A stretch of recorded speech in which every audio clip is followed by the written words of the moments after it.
Welcome to the SACNAS Native Initiatives Community Check-In. Our featured speaker today is Dr. Annie Belcourt, who will be discussing resiliency in digital storytelling. My name is Dr. Daryl Monto, and I'm the SACNAS Native Initiatives Manager. I'm an enrolled member of the Kiowa Tribe of Oklahoma and also of Apache and Comanche descent.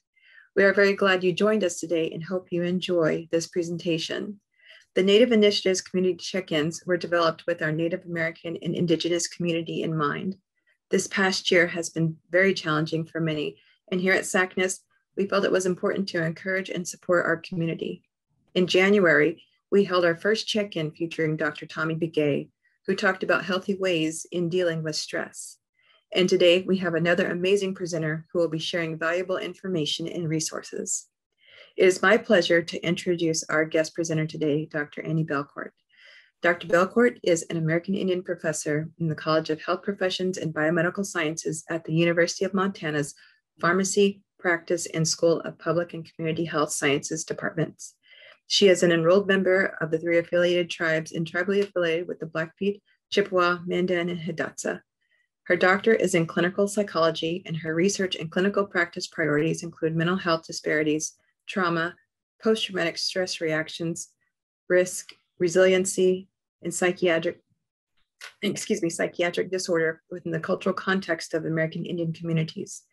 She has provided clinical services to diverse clientele across the developmental lifespan in a variety of settings. She completed internship training with the Department of Veteran Affairs Medical Center in Denver, Colorado, working with veterans in addressing post-trauma reactions.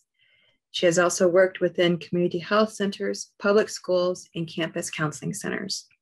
At this time, I will turn it over to Dr. Belcourt, and she will share more about her background and begin her presentation. Thank you so much. Thank you for this invitation and welcome everyone. So I wanted to introduce myself just a little bit more, and I will perhaps just a little bit about my educational background, but I wanted to also say Oki Nistu Natanako Amanisiaki or Midabogay. So hello, my name is, hello friends. My name is Annie Belcourt, or Otter Woman, which is Amanisiaki in Blackfeet. And then it's also Midabogay in Hidatsa. And so I'm really grateful to be here. My training is in clinical psychology.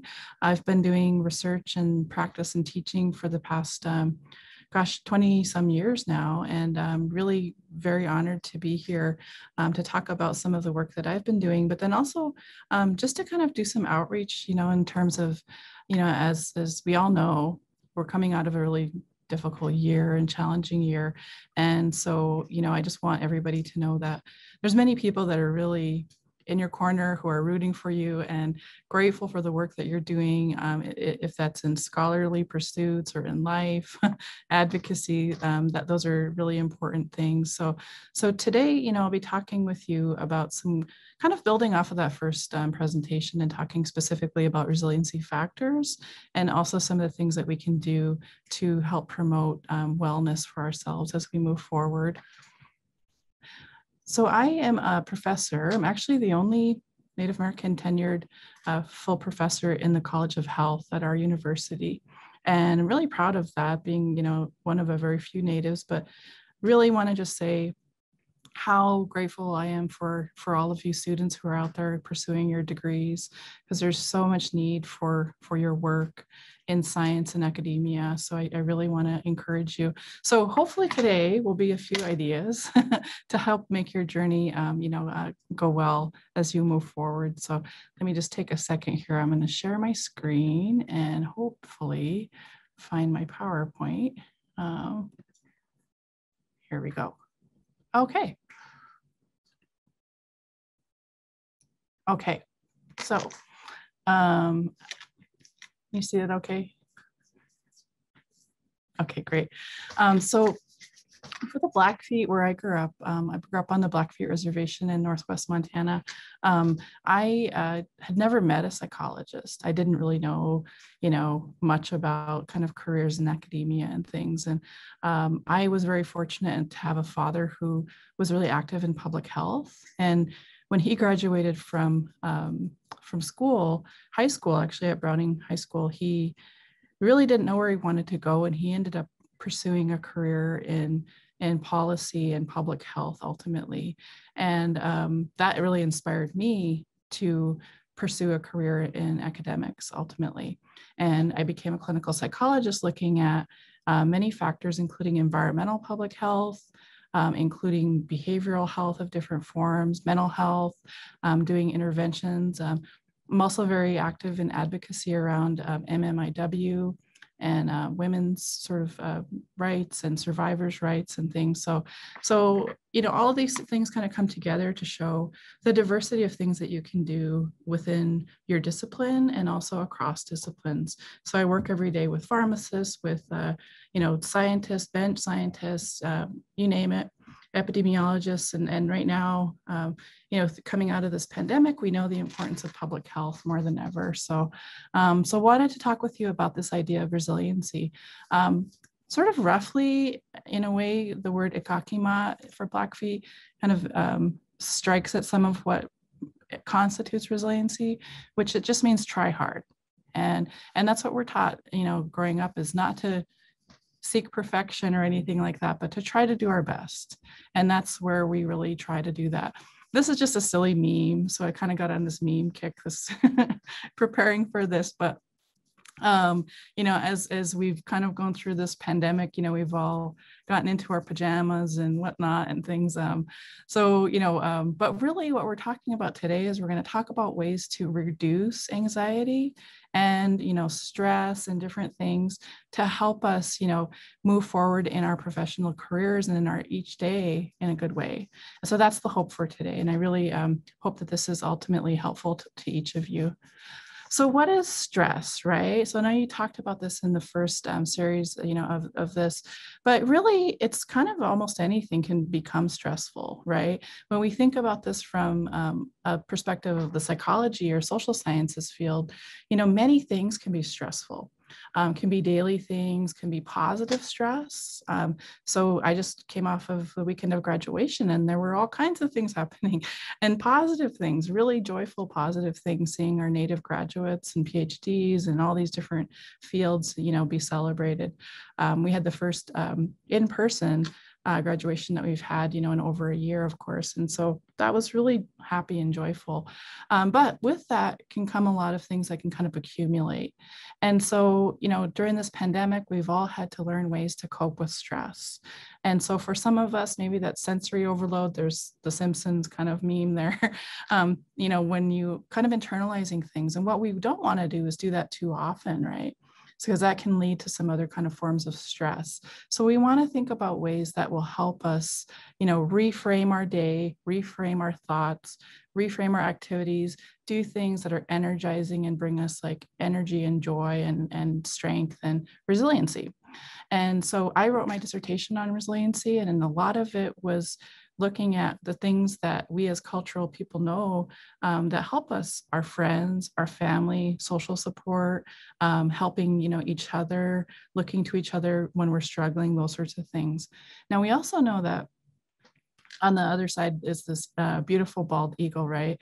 But he has this, kind of grumpy going on his daily, things that he knows are going to help him ultimately self-care wise, physical activity, mental health, taking care of our mental health. Those are some of the things that are really critical now as we come out of this and that will help us fly again, right? And pita, which is the Blackfeet word for eagle. And so become that in our spirits again and be strong. So this is just the model that sometimes I work with when I think about approaching like papers or presentations or just thinking about health. And it's one that it's just we've all seen as Native people, but thinking about kind of a form of the medicine wheel. When we think about our emotional world, our environment, our relationships, our physical kind of built environment, all of those things that can interact kind of impact how we are doing on a day-to-day basis in terms of our health, in terms of our wellness. And then through the core of that, for many of us is also our spirituality, our belief system, language and culture. So those are really important things for all people, but for Native people in particular. So I just kind of show this slide because it's kind of, for me, helpful to kind of think conceptually about things that can help. Stress can accumulate over time. So can resiliency. Resiliency can actually increase over time if we build that skill. There's skills that we can kind of build to kind of help us feel better and to do better. So this is just because I'm from the 90s. I'm dating myself here, but there's the Muppets, and I also like Kermit. So, the idea that, if we kind of build this stress and we don't have a way to kind of cope with it well, sometimes that can kind of boil over. And then the second meme is just kind of also looking at, these are from the therapy field, so forgive me, but but it's true. Most of us have kind of had some stress that has kind of filtered into our sleep, right? And so having good sleep hygiene is a really important part of that, an important part of taking care of yourself. So anyway, I just kind of share this in, to be funny, but hopefully, but also just, there's ways that we can kind of cope with these things to reduce some of these kind of stressors. So one of the things that we've learned in the pandemic is that there are so many ways that we cope with stress. Some of them are really positive ways. Some of them maybe not so positive, but for many of us, we've tried to kind of make some positive steps. I know my daughter's gotten into baking and learned how to do sourdough bread and all these things. A lot of my Native friends have done a lot of art, and that's been really healing to them. Cooking healthy meals. We've been making more bison chili, and there's a picture of me in a taco. This is silly, but some of those things can really help us if we're coping with like a chronic stressor like the pandemic has presented to us. And also some of the self-talk. So this is a critical thing, for me being a psychologist. Of course, I'm going to talk about how we think and how we process information, but you want to think about some of these stressful things and how we cope with them in a way that you would do so with compassion. And so that's why I include this little cartoon thing here, is that the way that we would talk to a friend would be with compassion, would be helping to reframe that. And same thing with a child. It's helping them to see what they're experiencing is normal, and then also how to cope with that in a way that's more adaptive. And they have some other examples that are a little sillier, like your favorite treat and things, but the core of it is that talk that we do. That's an automatic self-talk that we sometimes experience. If that's a negative kind of feedback loop that we're in, that can be things like where you're internalizing blame, you're feeling sadness, you're feeling anxious, and that can kind of perpetuate itself in different ways, especially in our thoughts and our behaviors and our beliefs. So as we think about positive and resiliency approaches, what you really kind of part of the goal is to change that self-talk and that dialogue to be more positive. So being, encouraging and reframing things like, I see how hard that was and how hard you tried to do that. And maybe it didn't work out this time, but next time you can learn from that and you can kind of move on in a good way. So reframing things that are more empowering and able to have this idea that we have hope moving forward, that things can improve. And those are really critical things. And they're things that don't cost money or anything like that. They're just ways that we can kind of change the way that we're thinking, and that'll change our beliefs, and that'll change our feelings, and also change our behaviors. And as we kind of go through our day, the more we think about those different domains, and altering those can be really helpful. These are just a couple of also memes, but thinking about coping, there's a lot to unpack here, right? This is a silly thing. Those of you who don't know, there was this old advertisement by a cosmetic company called Maybelline, and they had, maybe she's born with it, maybe it's innate that we're resilient, right? Or maybe it's another series of things like meditation, self-discovery, doing our therapy work where we kind of understand what makes us tick and have insight into that. Are there kind of prayers, or there practices that bring us comfort? Can we smudge? Can we, practice our language? Are those things that we can, draw strength from at this time? And I mentioned kind of the ideas of reprogramming our belief systems. And then, of course, addressing our historical trauma in ways that unfold our historical resilience, our ability to overcome stressors that our ancestors have displayed. So those are important things, obviously those are big picture things, but there's small ways that we can do that. There's a saying that, how do you, tackle a huge, hill. It's just like one step at a time, and you do that. And so these are some ideas. I got into a kick, like all of us, watching programs. I watched all of The Last Dance, and Michael Jordan was really, if you watch that series, really good at reframing things, and he did them in a way that motivated him to excel in basketball. And so that's one example of somebody really reframing something that maybe was negative and being able to harness that energy in a way that's positive moving forward, and to help people to do well in other endeavors as well. But then sometimes we just need to take care of ourselves, and we need to take a break. And that's what this other side reflects. I mentioned my Indian name is Otter Woman. So sometimes it's okay to float along for a little while and take care of ourselves. And so both of those things and all of these things can be true at the same time. So in terms of resiliency, speaking for myself, and I know for many people, our culture has been such a backbone, to many of us. And the strength that is within our culture is so remarkable and exciting and joyful in many ways. So these are a couple of Native artists that I share some images from. Jesse DeRozier, he is at Pekani Boy Media. He does amazing ledger work, as well as John Peppian. This is actually a commission piece that he did with a group of natives from Montana here, where it's called Survivors, and it's representing women who are survivors of many different factors, including, breast cancer, residential schools, boarding schools, all the different factors that we as Native people have overcome and worked to overcome over the last, thousands of years since we've been in existence, really. And then, of course, family, and social support being some of those things, finding places and spaces that renew you and that bring you energy. And if that's laughing with friends, if that's having coffee, as you can see in the picture, I had like a little space set up for my daughter and I, where we have a little station where we have tea with our little Smurf village and our little mushroom over there. And it just makes us happy, and that's okay, And then exercise, we have, a little kayak that we got, and we go out on the little pond, and those kinds of things that keep us active, that are safe activities that we can do. We have a local American Indian Alaska Native Health Center. It's called All Nations Health Center.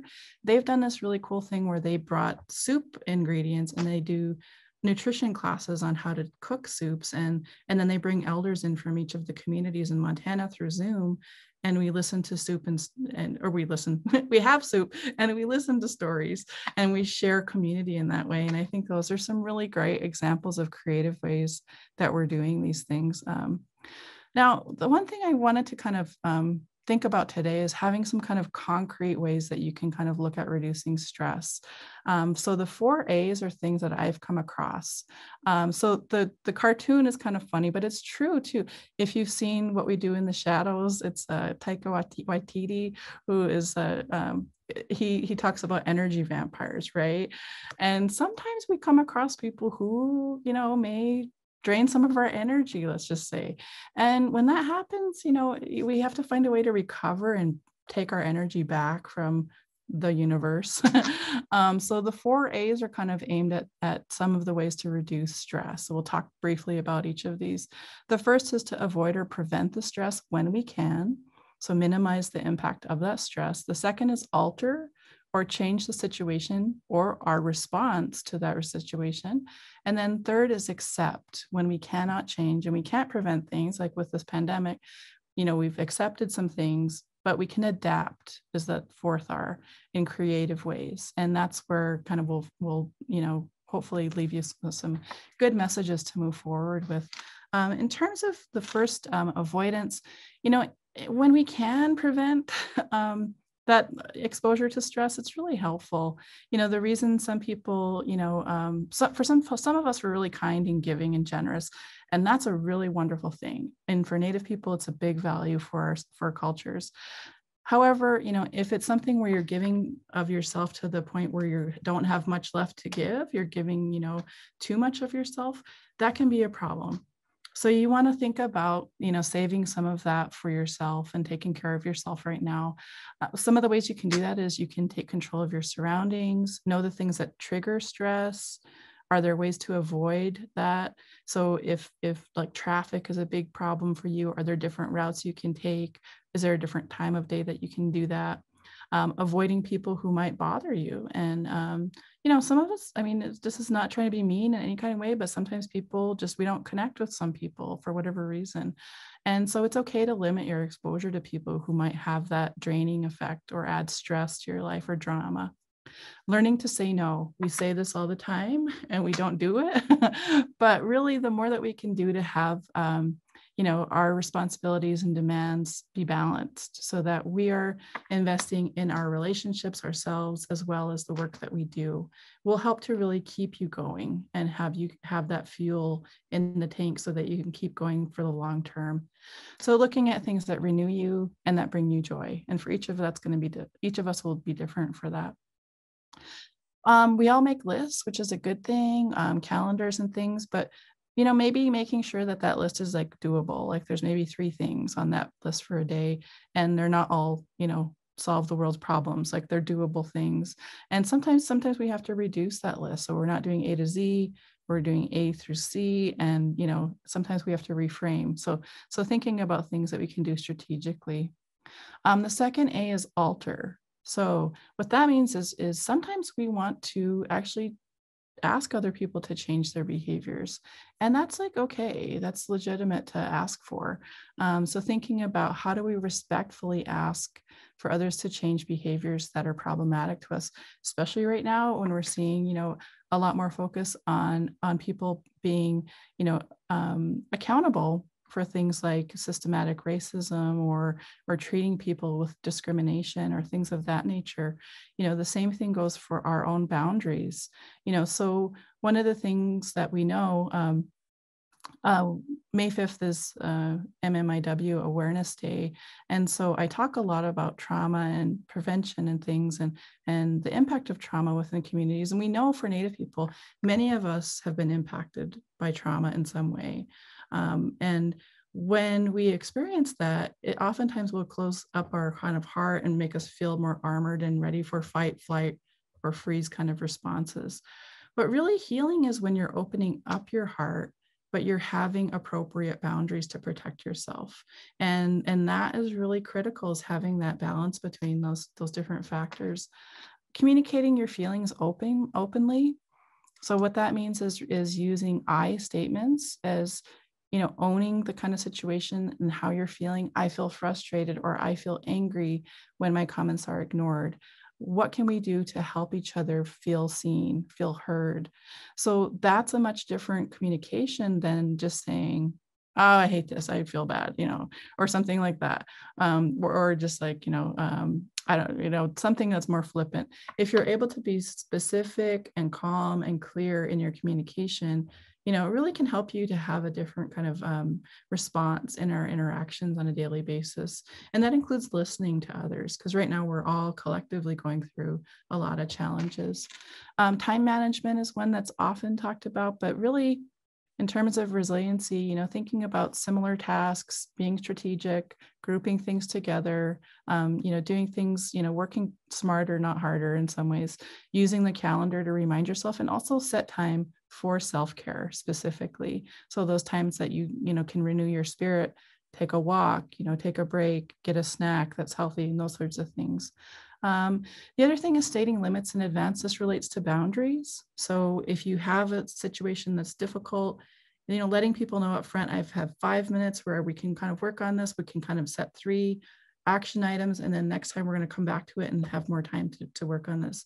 So looking at that and how we kind of, go about our day in ways that can be helpful to us. Acceptance. So sometimes, like I said, sometimes we have to accept some difficult things that happen when, we all experience hardships at different times in different ways, but it's so important to talk with someone. And the more that you can do to reach out to people who are helpful, that can listen, that can help you feel like your feelings and you as a person are legitimate, valid, that helps. and helps us to feel better. Forgiveness. Now, I'll have a little short video on this, but it takes energy to be angry. And so forgiving takes practice. But the more that we do that, it's letting go of that negative energy. So there's a saying that, anger is like drinking poison and waiting for the other person to die. This is, the opposite. It's really deciding not to have that kind of negative energy within yourself. Practicing positive self-talk, so important, when you're stressed is resilient people, really are able to reframe negative experiences and thoughts. And it's a skill, that you can learn. There's worksheets out there. There's all kinds of ways that we can think about that. And so an example is included here. Instead of I'm horrible with money, I'll never be able to do this. Instead, reframing it to not be, kind of catastrophic in a way, but saying I made a mistake. I'm learning, I'm resilient, I will find different ways to get through this in the future. And then learning from those mistakes, those teachable moments. So I'm gonna see if this little guy will work. It's a real quick video here. It's so wonderful that you're trying to improve, but never forget to appreciate who you already are. I'm so proud of you. I love you a lot. So I send this little video to friends of mine, and I think it's just really sweet for one thing, but also it's an important point. Like, we are really strong, resilient people as Native people, and we've been through a lot, and we've been able to learn how to cope by helping each other, and that's an incredible gift that we have, and things that I think are really important that we remember.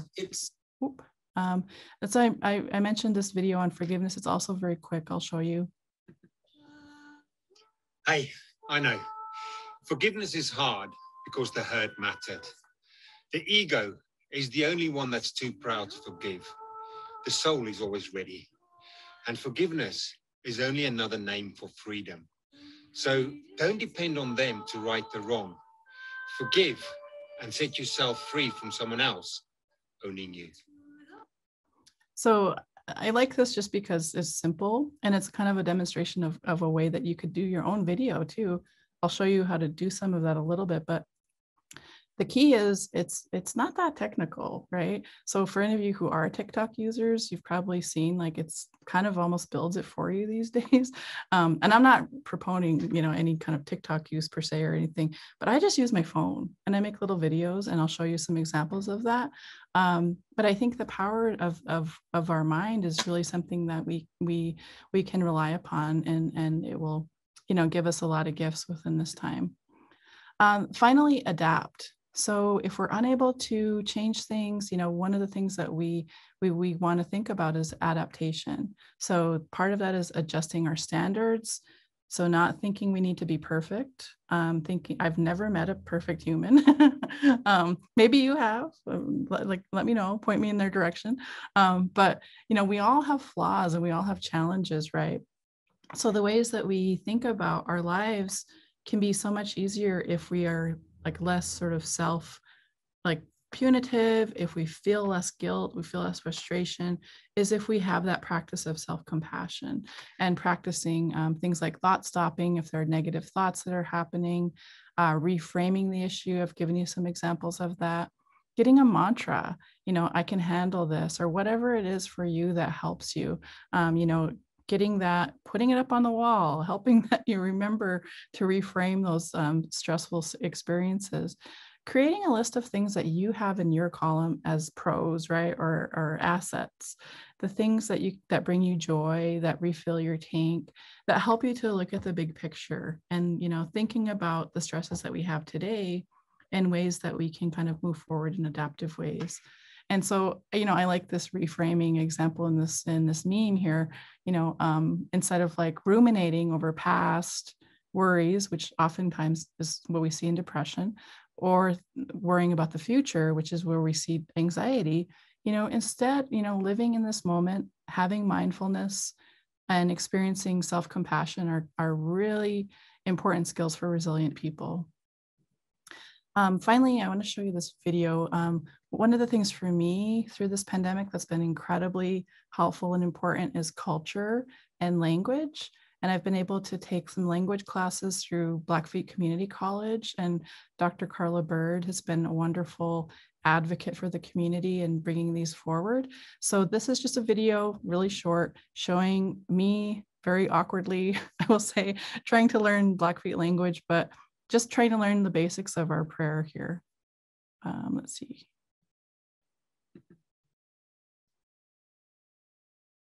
Ayo nina, ayo it's about to be, espomokit, no ko tokit, iso pomokanana, na ko kits, kis kato pina, sai poma be, ayo, it's about to be. No ko pomokanana, sa koma tiapai, na to si. Mix ka mapi. Nox komokanana. Na biusin. Okay, so I included, oh, sorry. Ikakimat. Spimokit. Spoksa. So I included, even though I have some mistakes in there, right? But oh, sorry. But the point being is that, you know, it's that prayer. Oh, here I go again. Okay, sorry.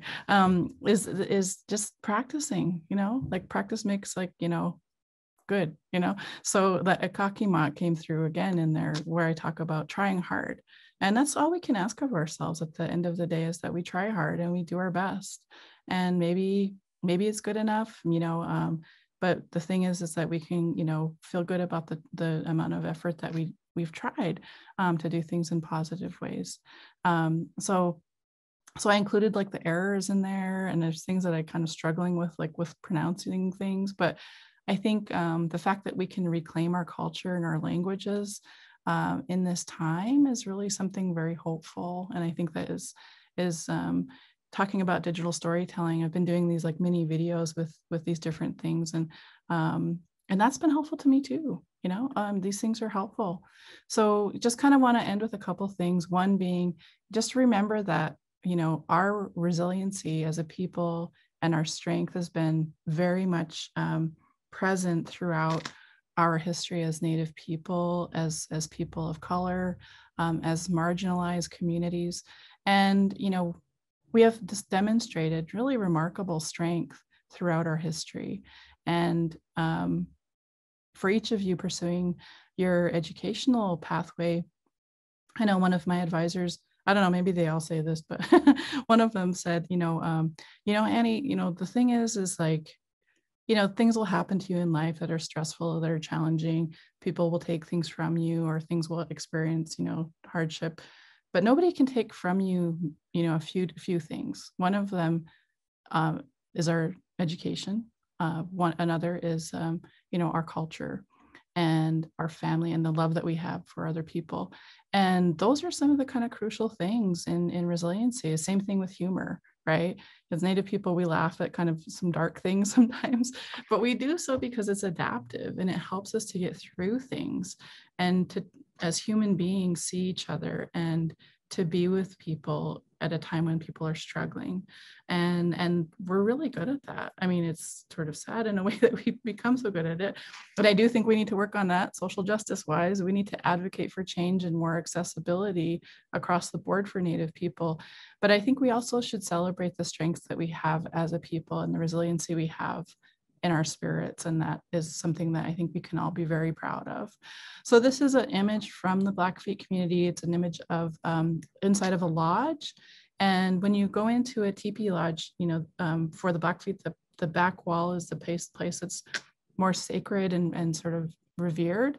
And that's why you see a child in that space, along with an elder of both a woman and a man in this example, and kind of just showing the kind of strength, the balance, and the community, and all the things that go into keeping each other well and holding each other so that we can survive as a people, right? And so that's why I like this image. I think it kind of is a powerful symbol to the ways that we've always done these things.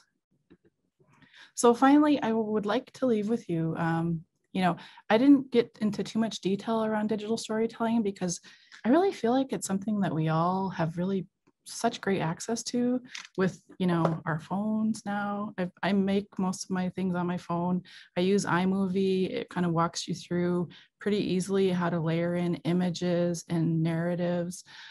But I want you to think about this question, is hope. What brings hope? What brings healing, into your life? And what are the stories that renew your spirit? What are the things that you want to share with the world? How do we do that in a way that will share our vision?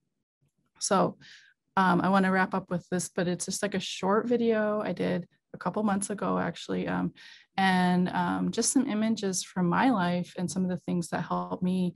And part of that is sometimes advocacy. So, I mentioned May 5th being MMIW awareness kind of day throughout the country. But I think that we can all find and think about the ways that we want to help others. And that can sometimes be one of the things that's most healing. But for each of us, it's going to be different and a different path. So, okay, I will show this. Well, springtime again, and the world is coming back to life. The flowers are blooming, birds are singing. The frosty mornings are met by warm and sunny afternoons that drift into a cool evening light. This time of the year, I always think about the bravery shown by women and girls within my life. I was stopping to get some coffee this morning and thinking about that gratitude. I have such gratitude for my ancestors, the women who raised me, who always taught me to stand back up, to never quit, to always be guided by love. I looked down and I saw this curious painted rock. I thought that we can all hold each other with love, and we can all heal each other through love. I laid some sage down. Thank you for this life, Creator. Ayo nina, ayo istapatapi, ispamoket.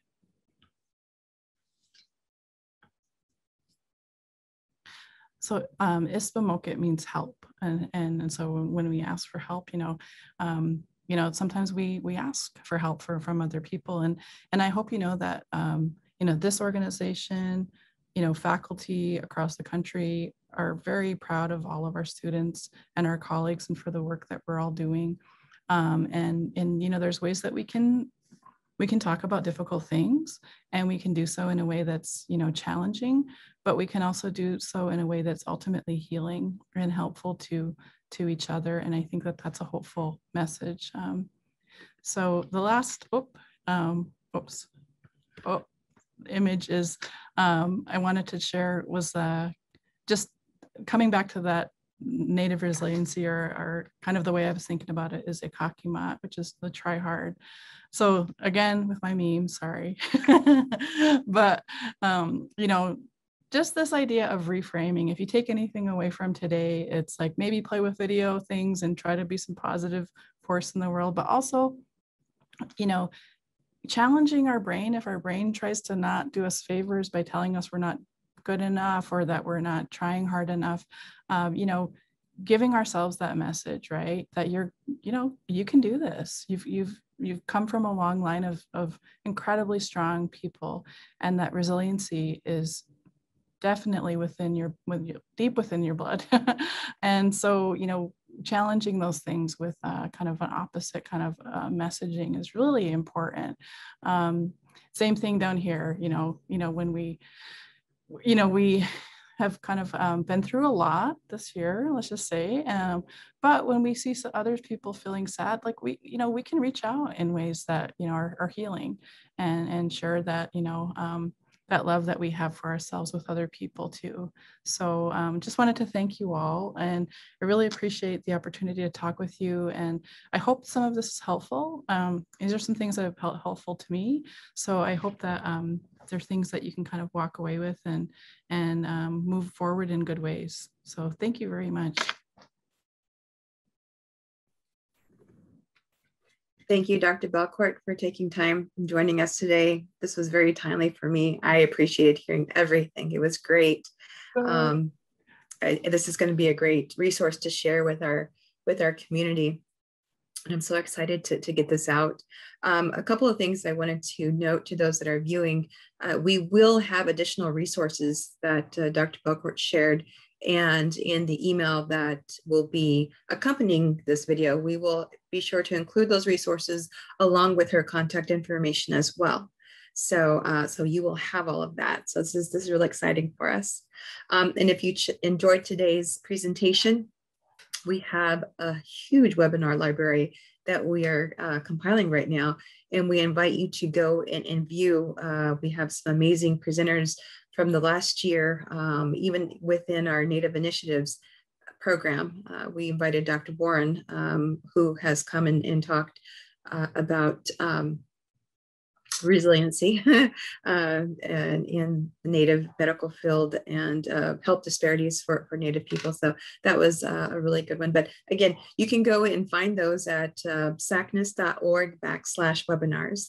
And if you are not a member of SACNAS and are interested in becoming one, you can visit our website at sacnas.org/memberships.